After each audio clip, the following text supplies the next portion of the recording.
J'ai demandé à ma femme de venir me chercher après l'accident. Elle a répondu, je suis à une soirée entre filles. Tu te moques de moi, Ashley, ai-je sifflé dans le téléphone, berçant mon bras cassé avec ma main valide tandis que la douleur me griffait l'épaule. Je suis aux urgences, mon bras est en 2 morceaux. Je ne peux pas conduire. Un temps de silence. Puis sa voix, douce, dédaigneuse, filtrée par une musique forte et le tintement des verres. Je suis à un enterrement de vie de jeune fille, Michael. Tu vas survivre. Débrouille-toi. Ma mâchoire s'est crispée. Tu ne viens vraiment pas? Je viens de te dire que je suis tombé dans les escaliers. Je vais peut-être avoir besoin d'une opération. J'en suis à 3 cocktails et je porte des talons. Tu veux que je risque une conduite en état d'ivresse parce que tu as glissé? Elle a ri, d'un rire aigu et strident. Appelle un Uber. Où est ta maman?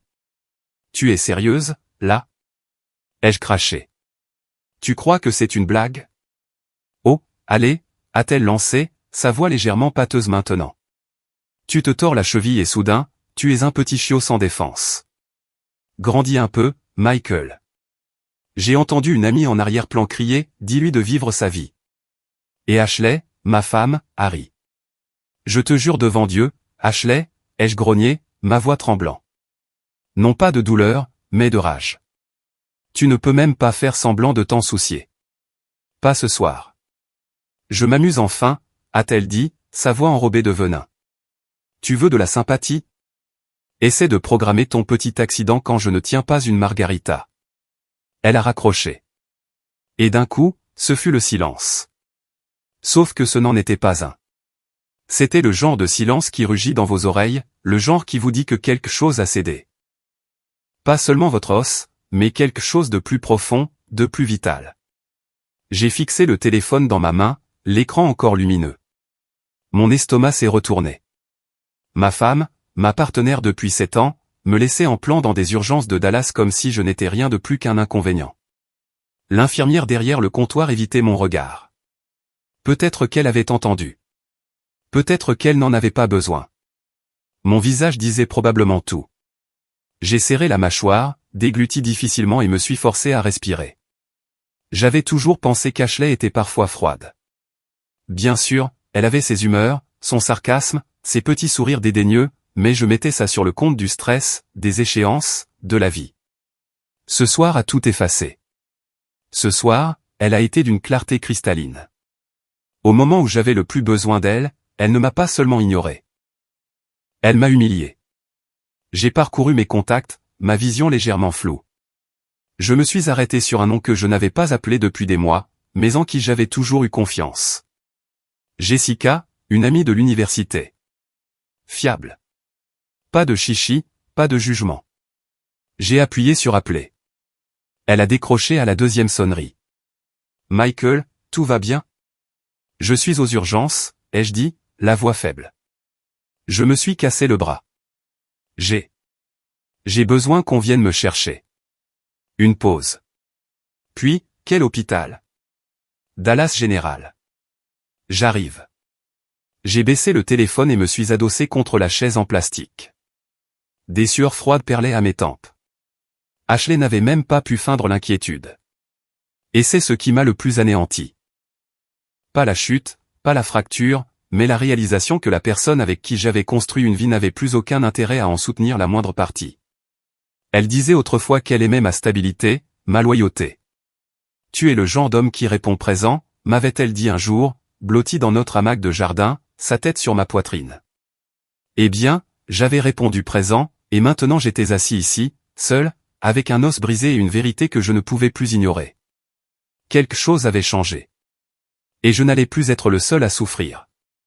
Les portes coulissantes des urgences se sont ouvertes dans un sifflement, et la voilà, Jessica, traversant en courant la zone de dépose minute en legging et sweat à capuche oversize, les clés dans une main, l'inquiétude gravée sur son visage.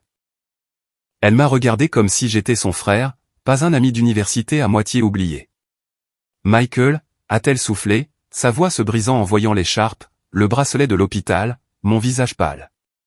Salut, ai-je réussi à dire, forçant un demi-sourire. Cubitus cassé. Un mot savant pour dire que j'ai trébuché sur ma propre fierté et du béton. Mon Dieu, qu'est-ce qui s'est passé, a-t-elle demandé, passant déjà un bras autour de mon dos, en faisant attention de ne pas me bousculer. Parking. J'ai glissé sur une flaque d'eau. Un classique. J'ai grimacé en me levant. La vraie blessure est venue après. Son front s'est plissé. Ashley. J'ai hoché lentement la tête. Elle n'a même pas sourcillé quand je le lui ai dit. Elle a juste dit qu'elle était à une fête. M'a dit de me débrouiller. Jessica n'a pas répondu tout de suite. Elle m'a conduit doucement jusqu'à sa Jeep, m'a aidé à monter comme si j'étais en verre, puis à refermer la porte d'un déclic doux. La chaleur du chauffage et le faible bourdonnement du moteur m'ont enveloppé alors qu'elle se glissait au volant. Ceinture, a-t-elle demandé, se penchant déjà pour m'aider. J'ai un bras valide, ai-je marmonné, la bouclant avec effort. Le silence s'est étiré pendant une minute alors qu'elle s'engageait dans la rue, les phares projetant de longues ombres sur les routes désertes de Dallas. Les enseignes au néon défilaient. Magasin d'alcool, station-service, une laverie automatique ouverte 24h24. Le monde continuait de tourner, ignorant que le mien venait de se fissurer de part en part. « Tu veux en parler ?» a-t-elle demandé doucement. J'ai laissé échapper un rire sec. Pas sûr d'avoir les mots. Essaie. J'ai regardé par la fenêtre, la mâchoire serrée. Elle n'a même pas demandé si j'allais bien. Elle a juste balayé ça d'un revers de main comme si j'avais interrompu sa soirée. Jessica a jeté un coup d'œil. J'attends. C'est juste que. J'ai toujours pensé que le mariage, c'était de répondre présent, ai-je dit. Pas seulement pendant les vacances, les anniversaires ou les anniversaires de mariage, mais pendant les moments dégoûtants et incommodants, les visites aux urgences, les semaines de grippe, les licenciements. Jessica a serré plus fort le volant. Ça l'est. Mais Ashley, elle ne répond présent que lorsqu'il y a un public, quand elle peut poster quelque chose à ce sujet. Sinon, je suis invisible. Sa voix était douce mais féroce. Michael, ce n'est pas un mariage. C'est une prise d'otage avec des photos de mariage. J'ai expiré bruyamment, pressant mon front contre la vitre froide. Je ne pensais pas être ce type. Celui qui ne réalise pas qu'on l'a abandonné émotionnellement. Tu ne le es pas. Tu es le type qui a donné trop de chance. Ça m'a touché. Je me suis tourné vers elle, croisant son regard alors que nous passions un feu rouge. Je ne sais pas depuis combien de temps je lui trouve des excuses. Des années, probablement. Je n'arrêtais pas de penser que les choses redeviendraient comme avant, qu'elle traversait juste une mauvaise passe. Jessica a secoué la tête. Elle traverse bien quelque chose. Ça s'appelle l'égoïsme. Et tu as traîné son poids mort dans ta vie, en espérant qu'elle rattraperait son retard. Je n'ai pas répondu. Pas tout de suite. Elle a pris une lente inspiration et a adouci son ton. Tu n'es pas fou, Michael. Tu crois juste encore en un amour avec des règles. Un amour avec des limites. Pas elle. Elle a transformé ta patience en un feu vert pour la cruauté. Ça a frappé plus fort que prévu. Nous nous sommes arrêtés à un feu rouge. La lueur peignait son visage d'un doux cramoisi alors qu'elle me regardait. Tu ne méritais pas cet appel, a-t-elle ajouté. Personne ne le mérite. J'ai hoché lentement la tête, me mordant l'intérieur de la joue. Autrefois, elle me donnait l'impression d'être l'élu, ai-je murmuré. Maintenant, j'ai juste l'impression d'être toléré. Alors arrête de te contenter d'être toléré, a dit Jessica, la voix ferme. Tu es un homme formidable. Et si elle ne peut pas le voir, ce n'est pas ton défaut. C'est le sien. Le feu est passé au vert. La ville a défilé en silence. Je me suis adossé au siège, fermant les yeux une seconde, laissant ces mots s'infiltrer dans les fissures qu'Ashley avait laissées derrière elle. Pour la première fois depuis des heures, la rage s'est un peu apaisée. Non pas parce que quelque chose avait changé, mais parce que quelqu'un avait répondu présent. Jessica m'a aidé à entrer comme si j'étais un soldat blessé revenant de la guerre. Son bras stable sous le mien, son autre main allumant les lumières dans l'entrée de ma propre maison. L'endroit était exactement comme je l'avais laissé ce matin, propre, prévisible, presque stérile, comme un showroom qui prétendait être un mariage. Elle a posé mon sac de voyage près du canapé et a regardé autour d'elle. « Tu veux que je te prépare quelque chose ?» J'ai commencé à secouer la tête, mais je me suis arrêté. « Une soupe ?» Elle a souri. « Poulet ou tomate ?» C'est toi qui choisis. Jessica s'est déplacée dans la cuisine comme si elle l'avait fait 100 fois, avec aisance et efficacité. Je me suis enfoncé dans le canapé et j'ai laissé les analgésiques de l'hôpital s'installer dans mon sang. Mon bras cassé palpitait au rythme de mes pensées. Elle se déplaçait facilement, comme si l'espace lui appartenait un peu, et ça ne me dérangeait pas. La soupe mijotait, les lumières étaient tamisées. Elle a apporté une tasse, rien d'extraordinaire, juste de la chaleur et une couverture pliée. Elle m'a même aidé à coincer mon écharpe pour que je puisse manger sans qu'elle ne tire de travers. Nous n'avons pas beaucoup parlé. Nous n'en avions pas besoin. J'étais presque endormi quand des phares ont traversé les stores de la fenêtre. La tête de Jessica s'est légèrement tournée vers la porte d'entrée. Son expression n'a pas changé, mais la mienne, si. Ashley. La porte s'est ouverte violemment 30 secondes plus tard, l'odeur de parfum et d'alcool entrant avant elle, comme un brouillard avant la tempête. Oh, a-t-elle dit, sa voix aiguë de surprise et de quelque chose de plus froid. N'est-ce pas charmant? Elle a légèrement vacillé sur ses talons, les clés pendant à 2 doigts, sa robe encore collée à elle comme si la boîte de nuit n'en avait pas tout à fait fini avec elle. Jessica n'a pas bougé. Elle était assise sur la coudoir du canapé, silencieuse, une main toujours posée sur mon épaule où elle l'avait placée quelques minutes plus tôt. Je me suis redressé, l'estomac déjà noué. H, je t'ai dit que Jessica était venue me chercher aux urgences. Les yeux d'Ashley se sont rétrécis. C'est vrai? Parce qu'appeler une amie à minuit a plus de sens que, je ne sais pas, ta femme. J'ai serré la mâchoire. Tu m'as dit de me débrouiller. J'étais occupé, Michael. Tu étais saoul, ai-je dit calmement. Et tu m'as raccroché au nez. Jessica s'est levée lentement, posant la soupe sur la table basse. Peut-être que je devrais y aller. Non, ai-je dit sèchement, les yeux toujours fixés sur Ashley. Reste. Ashley a cligné des yeux, stupéfaite. Pardon? Jessica s'est tournée vers moi, prudente. Michael, ce n'est pas grave. Vraiment. Ce n'est pas grave, ai-je dit. Ma voix était basse maintenant. Stable. Tu as répondu présente. Pas elle. Ashley a ri, mais c'était un rire creux. Tu veux une médaille pour avoir joué à l'infirmière, Jess? Jessica n'a pas bronché. Non, juste un peu de décence humaine. Apparemment, tu as laissé la tienne au bar. La mâchoire d'Ashley s'est crispée. Tu trouves ça approprié? D'être ici seul avec mon mari la nuit? Je pense que ce qui est inapproprié, a rétorqué Jessica, c'est une femme qui ne peut pas prendre la peine d'aller chercher son mari blessé parce qu'elle est trop occupée à s'enfiler des shots et à danser sur des talons de 15 cm. La pièce est devenue silencieuse, d'un silence acéré. Les yeux d'Ashley allaient et venaient entre nous. Tu m'as toujours détesté. Jessica n'a même pas scié. Non, je t'ai prise en pitié. Je me suis levé lentement. Mes côtes me faisaient mal. Mon bras pulsait. H, ai-je dit, ma voix plus calme maintenant. Tu n'étais pas là. Pas quand ça comptait. Elle n'a pas répondu. Ses yeux étaient vitreux. Elle m'a regardé comme si j'étais quelqu'un qu'elle ne reconnaissait pas. Puis elle s'est retournée, a repris ses clés et est sortie en trombe. La porte a claqué si fort que la tasse de soupe a vibré sur la table basse. Jessica a fixé la porte fermée pendant une longue seconde. Tu penses toujours qu'elle traverse juste une mauvaise passe, a-t-elle demandé doucement. J'ai expiré. Non, je ne le pensais plus. Je me suis réveillé avec la lumière du soleil filtrant à travers les stores et la douleur sourde de mon bras palpitant au rythme de mon cœur. La douleur n'était plus aiguë. Elle s'était estompée en un bourdonnement bas et constant, le genre de douleur auquel on s'habitue, celui qui vous apprend à bouger différemment.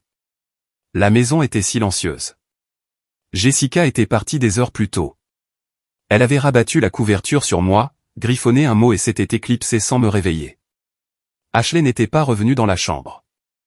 Je l'ai trouvée dans la cuisine, assise à l'îlot avec des lunettes de soleil, remuant lentement son café comme si elle auditionnait pour une publicité pharmaceutique sur la gueule de bois. Elle n'a pas levé les yeux quand je suis entré. J'ai gardé une voix calme. Il faut qu'on parle. Ashley a pris une longue gorgée, a posé la tasse et a finalement levé le regard. Ses yeux étaient injectés de sang, mais pas à cause des larmes. À propos de quoi? Ta petite soirée pyjama. Je ne suis pas là pour me battre, ai-je dit. Je veux juste parler. Elle a ri une fois. Un rire sec. Sans joie. Michael, j'étais saoul. Tu t'es cassé le bras. Pas vraiment une tragédie grecque. J'ai ignoré la pique. Tu m'as laissé à l'hôpital. Et tu as appelé Jessica. Sa bouche s'est incurvée en un lent sourire narquois. Comme c'est romantique. Mon estomac s'est tordu. Tu n'as pas répondu à mon appel à l'aide. Elle, si. Ashley a glissé du tabouret et s'est dirigée vers l'évier, rinçant sa tasse avec une désinvolture presque exagérée. Et maintenant? Tu veux des excuses? Des fleurs?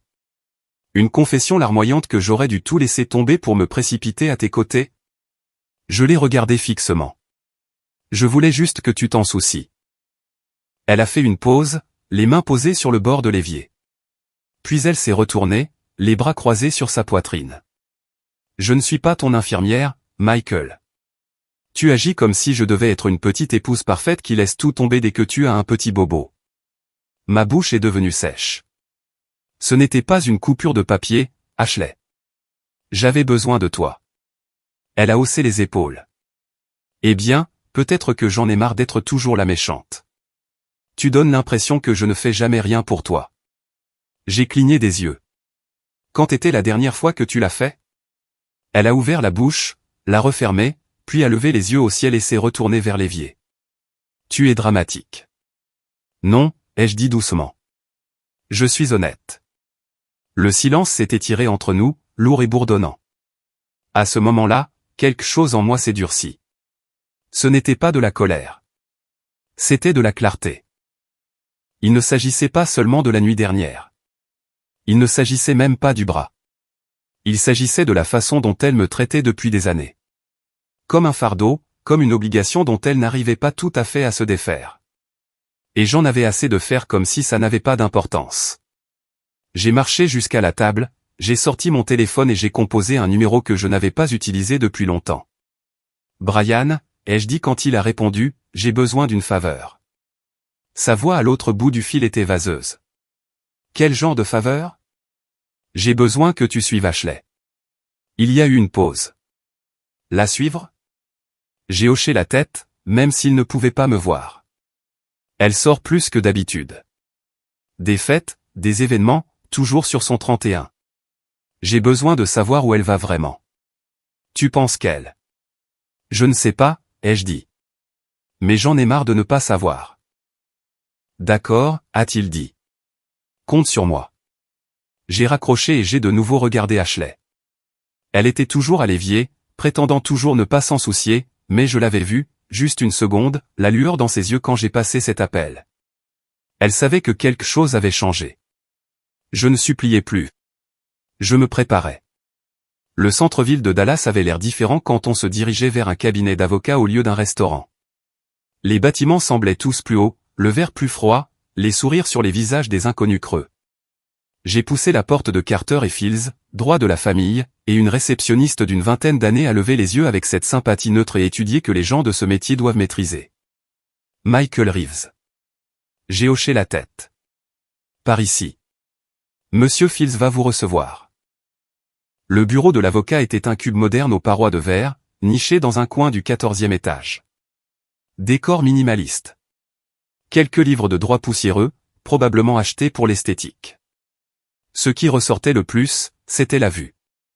Vaste, claire. Un panorama de la ville s'étendant à l'infini vers le nord.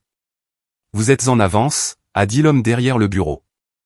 Début de la cinquantaine, cheveux argentés, costume bleu marine sur mesure. Sa voix était posée, sa poignée de main ferme. J'aime ça. J'aime les réponses, ai-je dit, m'installant dans le fauteuil en cuir avec mon bras toujours en écharpe. Ce que je n'aime pas, c'est être pris au dépourvu. Il a hoché la tête une fois. Pas de temps perdu. Alors parlons de votre avenir. Je lui ai tout raconté, ou du moins les parties qui comptaient légalement. La froide négligence, l'érosion émotionnelle, le mariage qui était lentement devenu un contrat silencieux entre étrangers.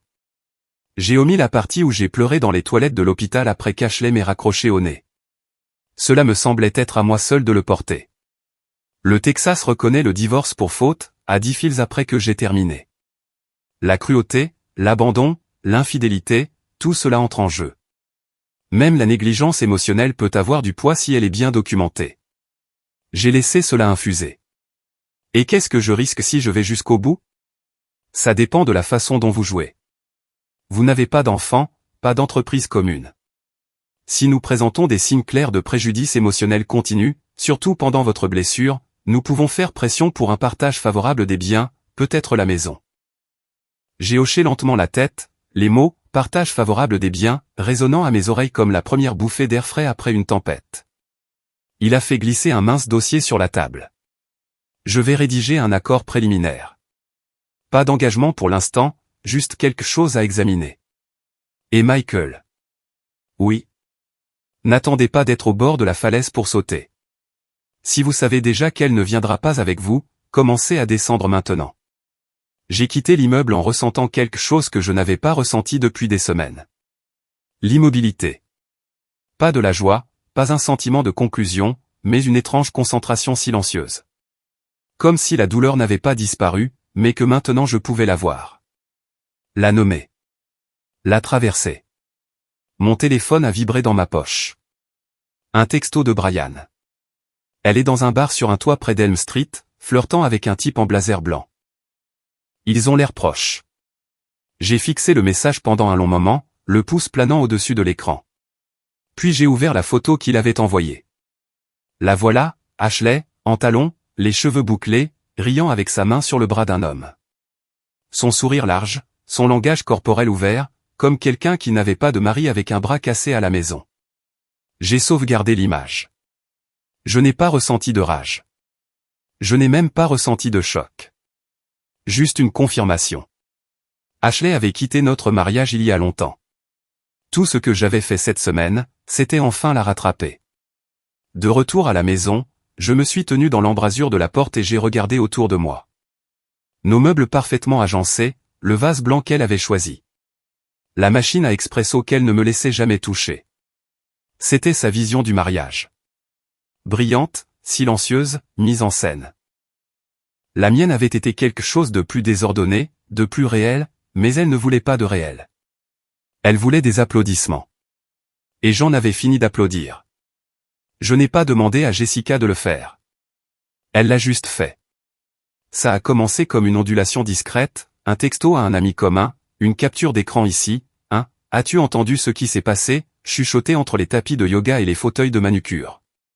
Au début, je n'étais au courant de rien. Pas avant que je ne commence à remarquer les changements. Ashley aussi. Nos téléphones vrombissaient côte à côte sur le comptoir de la cuisine. Le sien s'illuminait de conversations de groupes animés, d'invitations à dîner, de plans de soirée. Maintenant, le silence. Une par une, les notifications se sont taries. J'aurais dû ressentir une satisfaction mesquine, mais tout ce que je ressentais vraiment, c'était de la distance. Jessica est passée un après-midi, apportant des courses parce qu'elle disait ne pas me faire confiance pour ne pas vivre de toast et d'analgésique. Elle avait le même regard dans les yeux que la nuit de l'hôpital. Féroce, protecteur, mais calme, comme si elle me protégeait d'une tempête qui n'avait pas encore tout à fait frappé. Les gens commencent à poser des questions, a-t-elle dit en me tendant une boîte d'œufs. Et je ne les en empêche pas, j'ai haussé un sourcil. Tu le dis aux gens? Je réponds aux gens, a-t-elle corrigé. Grosse différence. Je me suis appuyé contre le comptoir, faisant attention à mon bras. Et que dis-tu exactement? Que tu as appelé ta femme des urgences avec un bras cassé et qu'elle t'a dit qu'elle était à une fête et de te débrouiller tout seul. J'ai cligné des yeux. C'est tout. Elle a hoché la tête. C'est tout ce dont j'ai besoin. Certaines histoires n'ont pas besoin d'être embellies. Elles se dénouent d'elles-mêmes. Et c'est ce qui s'est passé. Des captures d'écran d'anciennes conversations de groupe ont fait surface. Ashley se vantant de ses soirées. Des blagues sur le fait que la vie de couple était surfaite. Même un message qui disait simplement « PFF, Michael veut encore parler ». Que quelqu'un le calme. Jessica n'a jamais commenté ces publications. Elle n'en avait pas besoin. Nos voisins ont été les premiers à le remarquer. Ce qu'Ashley essayait toujours d'impressionner avec ses brunchs et sa décoration de patio soigné. Soudain, il y avait moins de « bonjour » lors de ses promenades matinales, moins de compliments sur ses tenues, moins de double clic sur ses selfies Instagram. Même sa soi-disant meilleure amie, Kendra, celle qui avait un jour qualifié Ashley de « femme la plus loyale que je connaisse », a republié une citation subtile dans sa story qui disait « la façon dont tu traites les gens quand personne ne regarde. C'est ça, ta vraie nature ». Ashley n'en a pas parlé à voix haute, mais je l'ai vu faire défiler son écran, faire une pause, puis faire défiler à nouveau. La tempête avait retrouvé son chemin jusqu'à elle. Une nuit, je l'ai surprise seule sur la terrasse arrière, un verre de vin plein mais intact. L'écran de son téléphone était sombre, son pouce planant comme si elle débattait entre envoyer un message à quelqu'un ou tout supprimer. Elle ne m'a pas vu l'observer par la fenêtre. Elle avait l'air perdue, pas en colère, pas sur la défensive, juste soudainement consciente que la version d'elle-même qu'elle avait passé des années à façonner commençait à se fissurer. Je suis parti avant qu'elle ne me remarque. Je n'avais pas envie de jubiler. Je ne me sentais même pas vengé. Je me sentais juste au bout du rouleau. Laissons ses abonnés décider quel genre de personne elle était. Je le savais déjà. C'est un jeudi soir que le barrage a finalement cédé. J'étais assis à la table de la salle à manger, feuilletant tranquillement des papiers de l'avocat, une tasse de café froid à moitié vide à côté de moi, quand j'ai entendu le bruit immistakable du verre heurtant le carrelage dans la cuisine. Le verre de vin d'Ashley s'était brisé. Elle se tenait pieds nus au-dessus du désordre, le téléphone serré dans une main, l'autre appuyé contre le comptoir comme si elle en avait besoin pour se tenir droite. Sa respiration était courte, rapide, et ses yeux, injectés de sang, sauvages, étaient braqués sur moi comme si j'avais allumé l'allumette qui avait mis le feu à son monde. « C'est toi qui as fait ça. » Je n'ai pas levé les yeux. « Fais quoi ?» Sa voix tremblait de fureur. « Ne joue pas à l'idiot. Tu as raconté aux gens. Tu m'as fait passer pour un monstre. » J'ai finalement croisé son regard. Je n'ai rien dit à personne, Ashley. Alors c'est Jessica, a-t-elle craché, le venin s'enroulant autour de chaque syllabe. Cette petite sainte avec sa soupe et ses regards suffisants. Je me suis levé, lentement et prudemment, grimaçant alors que le mouvement tirait sur mon bras encore en convalescence. Peut-être que les gens ont juste commencé à faire le lien par eux-mêmes. Tu trouves ça drôle, a-t-elle lancé. Tu penses que c'est normal que je me fasse démolir en ligne? Elle a brandi son téléphone vers moi, son fil d'actualité toujours ouvert. Commentaire après commentaire sous son dernier selfie. Comment se passe la vie d'enterrement de vie de jeune fille? Certains se cassent les os, d'autres brisent leurs vœux. Pauvre Michael.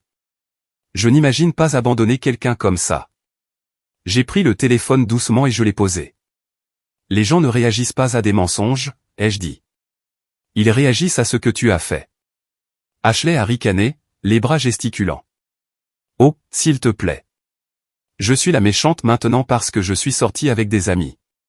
Parce que je n'ai pas tout laissé tomber à la seconde où tu as trébuché sur ton propre ego. C'était un bras cassé, ai-je dit platement, mais ça aurait aussi bien pu être mon cœur. Sa bouche s'est ouverte, mais pour une fois, aucun mot n'est sorti. Je me suis approché, en faisant attention de ne pas marcher sur le verre éparpillé à ses pieds. Tu n'as pas pris de nouvelles. Tu n'as pas rappelé. Tu n'as même pas demandé comment j'allais avant que Jessica ne soit déjà à ma porte avec de la soupe dans une main et ma dignité dans l'autre. Tu en fais toute une histoire, a-t-elle murmuré, son ton changeant, diminuant. Non, ai-je dit. Tu commences juste à voir à quel point ton monde devient petit quand plus personne ne croit à ta version de l'histoire. Des larmes ont perlé dans ses yeux, mais elles ne sont pas tombées. Pas encore. Ashley avait toujours été meilleure pour retenir que pour laisser aller. Tout le monde se retourne contre moi, a-t-elle murmuré, comme si j'étais une méchante dans un film de rupture. Je n'ai pas bougé, je ne l'ai pas réconforté, j'ai juste dit la vérité. Je ne les ai pas retournés contre toi, Ashley. J'ai juste guéri en silence. Contrairement à toi, tu as cherché l'attention, la validation, et quand ça n'est pas venu comme tu le voulais, tu m'as blâmé pour l'écho. Elle a secoué la tête lentement, comme si elle essayait de donner un sens à un cauchemar qu'elle avait créé mais ne pouvait contrôler. J'étais censé être aimé, a-t-elle murmuré. Tu l'étais, ai-je dit. C'est juste que tu n'aimais pas en retour. C'est à ce moment-là que quelque chose en elle a craqué. Elle a laissé tomber le téléphone, a reculé. Pas de sortie dramatique, pas de cri, juste une retraite lente et secouée vers les escaliers, comme si elle réalisait soudain que la maison n'était plus la sienne comme elle l'avait été autrefois. Je suis resté là, debout au milieu des morceaux de verre brisés et des illusions rompues. Je ne l'ai pas poursuivi. Je n'ai pas jubilé, parce que la vérité avait finalement parlé assez fort sans avoir besoin d'un seul cri. Une enveloppe de couleur crème est arrivée la semaine suivante, plus épaisse que le courrier habituel, avec des lettres dorées sur le rabat arrière. J'ai su ce que c'était avant même de l'ouvrir. On ne reçoit pas de papeterie comme ça à moins que quelqu'un ne veuille que vous portiez une cravate et prétendiez savoir comment naviguer entre les canapés et la conversation. À l'intérieur se trouvait une invitation au gala de charité annuel de la Fondation Prescott, un événement qu'Ashley avait convoité pendant des années, mais auquel elle n'avait jamais réussi à obtenir une véritable invitation. J'ai fixé la ligne RSVP déjà remplie d'une écriture élégante, de Monsieur Michael Reeves, table d'honneur, réservée. Aucune mention d'Ashley, pas même un, plus un. Je ne savais pas ce qui me surprenait le plus, être invité ou réaliser que je ne me sentais pas coupable d'accepter. Le soir du gala, je me suis tenu devant le miroir de ma chambre, ajustant la cravate que Jessica m'avait aidé à choisir plus tôt dans l'après-midi.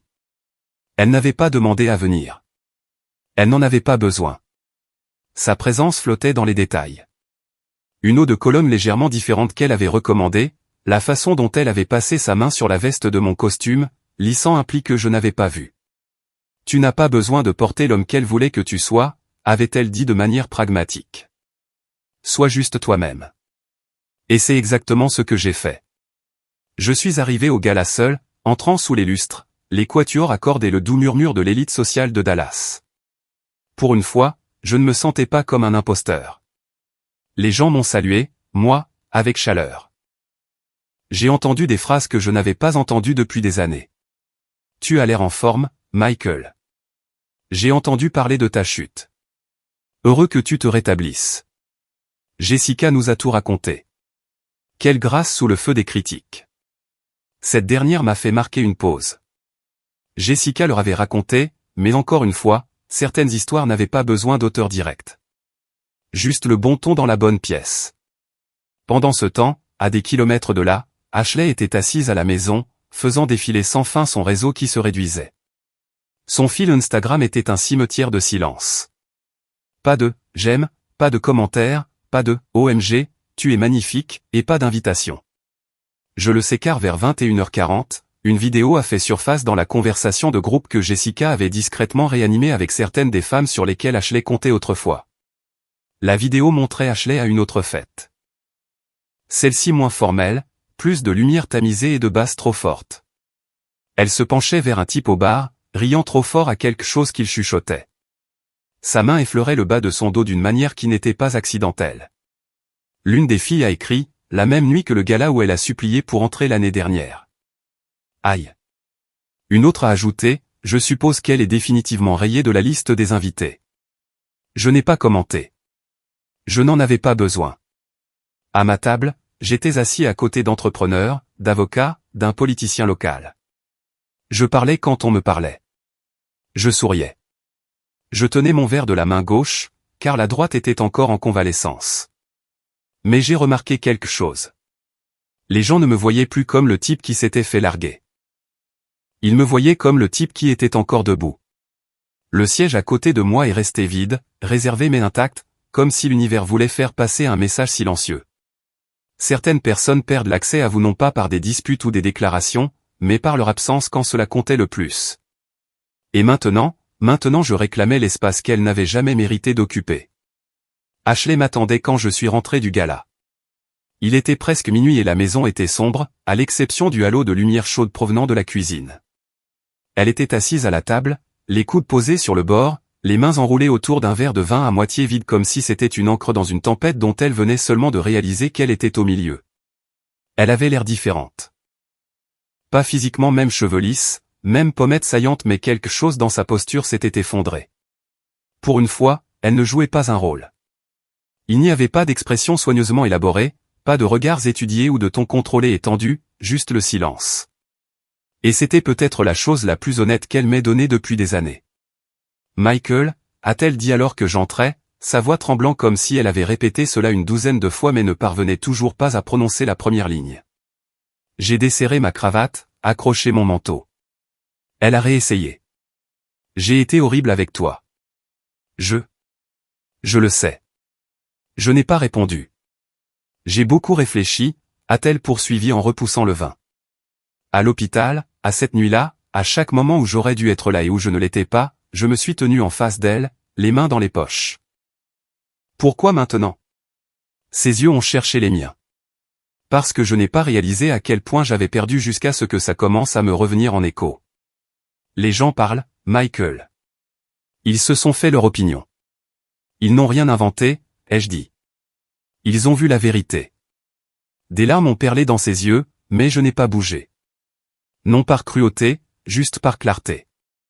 J'avais passé trop d'années à me précipiter pour réparer ces dégâts, pour calmer ces tempêtes, tandis que les miennes inondaient silencieusement en arrière-plan. Elle a tendu la main sur la table, ses doigts effleurant à peine le bois entre nous. Réparons ça. J'ai expiré. Ashley. On peut réessayer. Je peux aller en thérapie. On peut. Non, ai-je dit doucement. On ne peut pas, elle a tressailli comme si je l'avais giflé. Pourquoi pas? J'ai sorti mon téléphone de ma poche et j'ai ouvert l'album que Brian m'avait envoyé. J'ai tourné l'écran vers elle. Une vidéo, granuleuse mais claire. Elle, au bar sur le toit, se penchant à l'oreille d'un homme, riant, sa main pressée bas sur son dos, son sourire large et facile. Un moment où elle ne réalisait pas que quelqu'un la regardait. Elle n'a pas parlé. Ses lèvres se sont entr'ouvertes, puis se sont refermées. Son visage s'est vidé de ce qui lui restait de fierté. Je devais savoir, ai-je dit. Et maintenant, je sais. Ce n'était pas ce que ça avait l'air d'être, a-t-elle murmuré. J'ai légèrement incliné la tête. Combien de choses n'ont pas été ce qu'elles avaient l'air d'être, Ashley? Elle a baissé les yeux sur ses genoux, les larmes tombant maintenant, silencieuses et inutiles. J'étais seul. Moi aussi, ai-je dit. La seule différence, c'est que je ne l'ai pas fui. Je suis resté. J'ai attendu. J'ai cru. Sa voix s'est brisée. S'il te plaît, ne fais pas ça. Ne jette pas tout par-dessus bord. J'ai secoué la tête. C'est toi qui as tout jeté par-dessus bord le jour où tu m'as fait sentir comme un fardeau, comme une pensée secondaire. Elle s'est levée soudainement, contournant la table pour venir vers moi. On peut arranger ça. Tu n'as pas à y mettre fin. Je t'aime encore. Non, ai-je dit doucement en reculant. Tu aimes la version de moi qui restait silencieuse, qui continuait de répondre présent, peu importe le peu que tu donnais en retour. Son visage s'est tordu, désespéré maintenant. J'ai fait des erreurs, mais je ne voulais pas te blesser comme ça. C'est ça le problème, Ashley, ai-je dit, calme, stable. Tu ne voulais pas me faire de mal. C'est juste que ça t'était égal de le faire. Elle s'est arrêtée, complètement immobile. Et puis, comme si quelque chose en elle avait finalement cédé, elle s'est effondrée, s'est écroulée sur la chaise, a couvert son visage. Ses sanglots étaient aigus et soudains, bruyants dans la maison silencieuse. Je ne l'ai pas réconfortée, non par dépit, mais parce que j'avais enfin compris quelque chose. Sa douleur n'était plus à moi de la porter. Elle pleurait. Je me tenais debout, l'air entre nous lourd de tout ce qui n'avait pas été dit et de tout ce qui avait déjà été décidé. Je me suis tourné pour quitter la cuisine et derrière moi, d'une voix étranglée, elle a demandé, « Qu'est-ce qui se passe maintenant ?» Je me suis arrêté à l'embrasure de la porte. Le divorce est déposé. L'audience est dans 2 semaines. Elle n'a pas répondu. Je l'ai regardée une dernière fois. Et puis je suis monté à l'étage.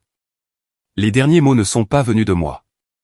Ils sont venus des jours plus tard, dans un commentaire que quelqu'un a laissé sous sa dernière publication Instagram, « Débrouille-toi ». Le tribunal n'était pas dramatique. Pas de grandeur lambrissée, pas de plaidoirie grandiose, juste de la moquette grise, le bourdonnement des néons et le bruit silencieux des papiers qui se brassent. Ashley était assise en face de moi, une ombre de la femme qui se pavanait autrefois dans les réceptions mondaines comme si l'air lui appartenait. Sa posture autrefois impeccable s'était affaissée. Ses yeux fuyaient au lieu de commander, et son téléphone, toujours à la main, reposait maintenant, écran vers le bas, ignoré. La juge était une femme d'une 60aine d'années, aux yeux clairs et efficaces. Elle n'avait pas besoin de théâtralité. Elle avait des déclarations sous serment, des témoignages, des captures d'écran, des dossiers médicaux et des faits. L'avocat d'Ashley a essayé d'adoucir les choses. Ma cliente n'était pas consciente de la gravité de la blessure. Elle lui a dit de se débrouiller tout seul, a coupé mon avocat, faisant glisser le journal d'appel et l'horodatage de l'hôpital sur la table. Et ce n'était pas un manquement ponctuel. Nous avons compilé des messages, des publications sur les réseaux sociaux et des témoignages oculaires. C'était un schéma constant de négligence émotionnelle et de préjudice à la réputation. La juge a lu en silence. Puis elle m'a regardé. Monsieur Reeves, demandez-vous une restitution ou simplement un partage équitable? J'ai regardé Ashley droit dans les yeux en répondant. Je veux ce qui est juste, mais je veux aussi partir avec ma dignité. Elle m'en a déjà assez pris. La juge a hoché la tête une fois, écrivant quelque chose. Le reste s'est déroulé vite, trop vite pour Ashley, car au moment où elle a réalisé que c'était réel, qu'elle était sur le point de perdre plus qu'un simple mari, elle a craqué. Je lui ai donné des années de ma vie, s'est-elle écriée, la voix tremblante. J'ai construit cette maison. Il me punit parce que je n'ai pas été parfaite pendant un instant. La juge n'a pas bronché.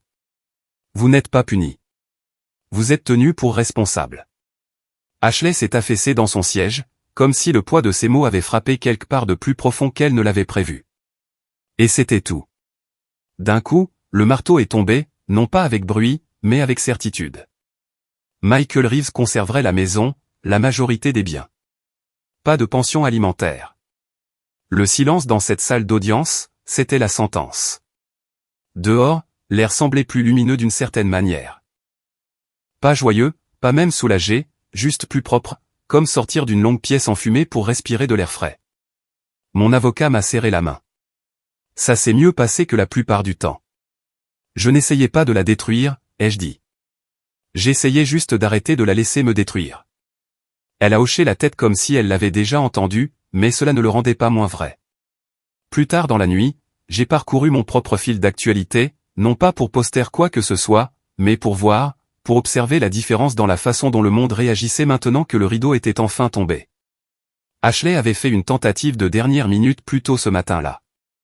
Elle avait posté un vieux selfie de nous datant de 2 ans, avec la légende « Certaines choses vous glissent simplement entre les doigts ».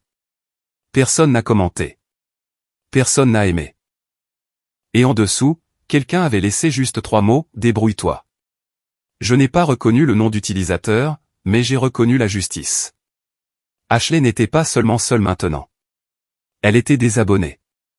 Pas seulement en ligne, mais dans les endroits qui la nourrissaient autrefois. Personne ne venait la sauver.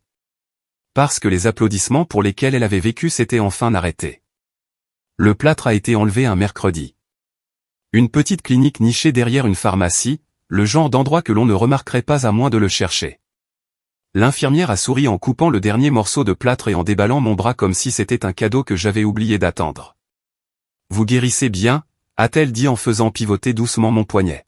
« C'est encore sensible. »« Un peu » ai-je répondu en fléchissant les doigts. « Mais ça ne fait plus mal de la même manière. » Elle a souri à ça. Elle l'avait probablement entendu 100 fois. Mais je le pensais d'une manière qu'elle ne pouvait pas connaître. Dehors, je suis resté assis dans ma voiture pendant un long moment avant de démarrer le moteur. Personne ne m'attendait à la maison.